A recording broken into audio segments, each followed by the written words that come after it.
कोई गर्लफ्रेंड वगैरह है? नहीं, कोई नहीं है। नहीं मानता। तो तुम सबसे लंबी क्या छोड़ोगे? जैसे कि मैं अंबानी का दामाद बने हुआ और इसके अलावा कुछ? क्रिकेट ने मुझे अपनी बेटी दे दी। मेरी अम्मी बोलती है कि 7 पड़ोसन का बेटा पायलट बन गया, तुम अभी भी रिक्शा चला रहे हो। और 14 की नमाज कब होगी? 14 अगस्त की नमाज मेरे ख्याल 5:30 बजे होगी। तुम पढ़ते हो? जी पढ़ता हूँ। और जो नहीं पढ़ते उनके लिए कोई मैसेज है? उनका 14 अगस्त नहीं होगा ना। 14 अगस्त नहीं होगा ना। तो जॉब करता हूँ। क्या जॉब करते हो तुम? पटवारी पे तुम ये बताओ, कोई लंबी सी छोड़ो तुम, कोई बड़ी बात करो। बहुत लंबी छोड़ूंगा। लंबी छोड़ो चलो। इमरान खान आज़ाद हो गया।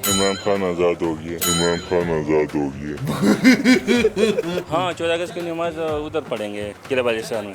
आप जाओगे? हाँ जाएंगे खामखा। और जो लोग नहीं पढ़ते उनका क्या है? सुबह उठा देते हैं तो पे चला।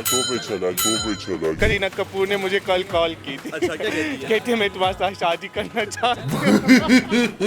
तो आपने क्या बोला उसको? मैंने कहा सॉरी मेरे पास टाइम नहीं।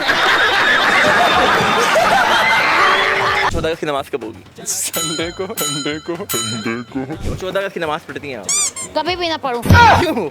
A few moments later. क्यों 14 अगस्त ने हमें क्या दिया? ये पाकिस्तान ने हमें दिया क्या है ये बता दे। गरीबी। अच्छा, करीना कपूर ने कल मुझे कॉल किया है और बोलता है कि सैफ अली खान को छोड़ता हूँ और आपके साथ शादी करूँ।